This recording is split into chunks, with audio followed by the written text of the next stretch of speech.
দিন ধরে পরান্টার মধ্যে গুতুর গুতুর করতেছিল, পেটটা ভরে কয়টা ভাত খাবো, তাও আবার কয়েক রকমের ভর্তা দিয়ে। বুঝেন কি একটা অবস্থা।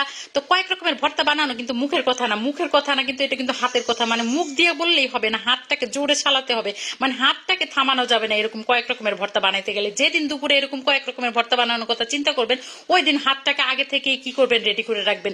তো সেই জন্য কিন্তু আমি কতগুলো হুকনা মরিচ কিন্তু সুন্দর মতো টেলে নিয়ে নিছি, আর নিয়ে নিছি কতগুলো পেঁয়াজ। পেঁয়াজটাকেও কিন্তু আমি হালকা টেলে নিয়েছি, রসুনগুলোকেও হালকা হালকা টেলে নিয়েছি। এরপর একটা প্লেটের মধ্যে সব পেঁয়াজ, রসুন, ধনেপাতা আর কাঁচামরিচ, শুকনা মরিচ আমি কিন্তু সুন্দর মতো মাখা চাকা করে নিয়েছি। সাথে কিন্তু সরিষার তেলও দিয়েছিলাম।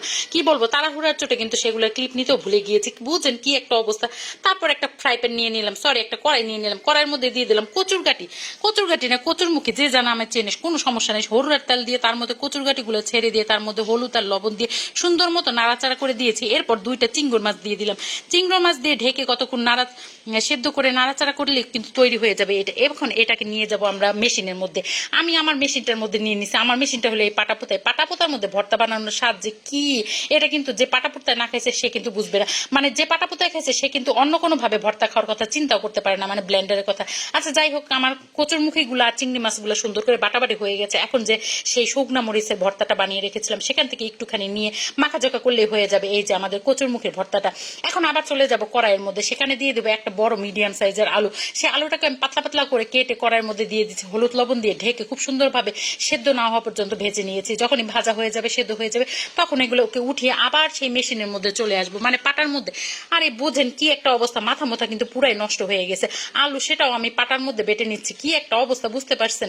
আচ্ছা যাই হোক, আলুটাকে বেটে নিয়ে খুব সুন্দর করে সেই যে শুকনা মরিচ আর পেঁয়াজের যে মাখাটা আছে সেটা দিয়ে দিলাম, আর দিয়ে দিলাম সাথে আর একটু কাঁচা পেঁয়াজ। এটাকে মাখা জায়গা করে নিলে হয়ে যাবে আমার স্পেশাল আলু ভর্তা। এখন আবার কড়াইয়ের মধ্যে দিয়ে দিলাম দুইটা ল্যাঞ্জা। এই যে ল্যাঞ্জা দুইটা আমার ফ্রিজের মধ্যে কতদিন ধরে গুচুর গুচুর করতেছিল, মানে শুয়েছিল, চিত হয়েছিল, বসেছিল, এটাকে কেউ খাচ্ছিল না। ভাবলাম এটাকেই আজকে খেয়ে ফেলবো। সেই দুইটা ল্যাঞ্জার সাথে দিয়ে দিলাম 3 পিস টমেটো, এটাকে ভাগ করে দিয়ে দিয়েছি। এটাকে কিন্তু একসাথে ভর্তা করবো না, আলাদাভাবে ভর্তা করবো, কিন্তু একসাথে ভেজে নিলাম, মানে আমি একটু সময় বাঁচিয়ে নিলাম। এই ল্যাঞ্জাটার মধ্যে থেকে যত প্রকার কাটা আছে সেগুলোকে কিন্তু খুব সুন্দর করে বেছে নিতে হবে, নাহলে কিন্তু ভর্তা বানানোর সময় কিন্তু হাতের মধ্যে ফুটে যেতে পারে। যাই হোক, কয়েক কুয়া রসুন নিয়ে নিচ্ছে। এখন রসুনটাকে মাছের সাথে খুব সুন্দর করে মাখা জাকা করে পেঁয়াজ মরিচের ভর্তাটা দিয়ে খুব সুন্দর করে মাখা জাকা করে নিলাম। সামান্য একটু লবণ দিয়ে দিয়েছিলাম, এই যে হয়ে গেল আমার মাছের ভর্তা। এখন আবার কড়াইয়ের মধ্যে আবার একটু হরুর তেল দিয়ে দিব একটা বেগুন চাকচাক করে কেটে, এটাকেও লাল লাল করে খুব সুন্দর করে ভেজে নিতে হবে। যতক্ষণ একটু লাল লাল করে ভাজলে কিন্তু এই ভর্তাটা বেশি মজা হয়। এরপর হাত দিয়ে চটকে সুন্দরভাবে নিতে হবে। এরপরে যে পেঁয়াজ রসুন আর হচ্ছে গিয়ে মরিচের ভর্তাটা বানিয়ে ফেলেছিলাম সেটা আর একটু কাঁচা পেঁয়াজ দিয়ে সুন্দর মতো মাখা জায়গা করলে হয়ে যাবে আমার এই যে ভাজা বেগুনের ভর্তা। সাথে কিন্তু একটু লবণ আর ধনেপাতাও দিয়ে দিয়েছিলাম। মাখা জায়গা হয়ে গেছে, এই যে আমার বেগুনের ভর্তা তৈরি। আবার কড়াইয়ের মধ্যে চলে যাবো। এবার কিন্তু মুই হুটকি এখানে টেলে নিচ্ছে। এই হুটকিগুলা কিন্তু খুব সুন্দর করে আস্তে মিডিয়াম আছে সুন্দরভাবে নাড়াচাড়া করে বেছে নিতে হবে। বেশি আছে ভাজলে কিন্তু এটা তেতো তেতো হয়ে যাবে, তখন কিন্তু খেতে ভালো লাগবে না। তখন আবার আমার দোষ দিয়ে কিন্তু কোনো লাভ নেই। দিয়ে দিলাম কতগুলো রসুন আর দিয়ে দিলাম সেই যে পেঁয়াজ মরিচের ভর্তাটা, সেটা এখন পাটার মধ্যে করে খুব সুন্দর করে বেটে নিয়ে নেবো।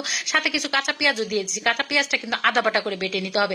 এখন মাখা চাকা করলে হয়ে যাবে আমার শুটকির ভর্তা।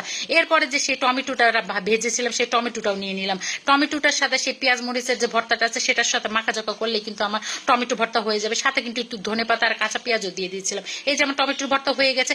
এখন একটু পেঁয়াজ মরিচের যে ভর্তাটা ছিল সেটার সাথে আর একটু ধনেপাতা, লবণ আর তেল দিয়ে মাখিয়ে নিলাম পেঁয়াজ মরিচের ভর্তা। এখন একটা প্লেটের মধ্যে সবকিছু সুন্দরভাবে সাজিয়ে নিয়ে নিয়েছি। এখন আর কি জিব্বার পানি তো আর মানে কি বলবো আটকানোই যাচ্ছিল না। এখন নিয়ে নিলাম আমি খুদের ভাত। এই খুদের ভাতের সাথে আমি সব রকমের ভর্তা নিয়ে নিয়েছি। এখন একটু একটু করে খেয়ে নিচ্ছি। কি যে বলবো, এখন যখন ভয়েস দিচ্ছিলাম আমার মনে হচ্ছিল মুখে লোল পড়ে যাচ্ছিল। বিশ্বাস করেন আমি কিন্তু কথাই বলতে পারতেছিলাম না। তো আজকে যাদের রেসিপি ভালো লাগবে সবাই কমেন্ট করে যাবেন।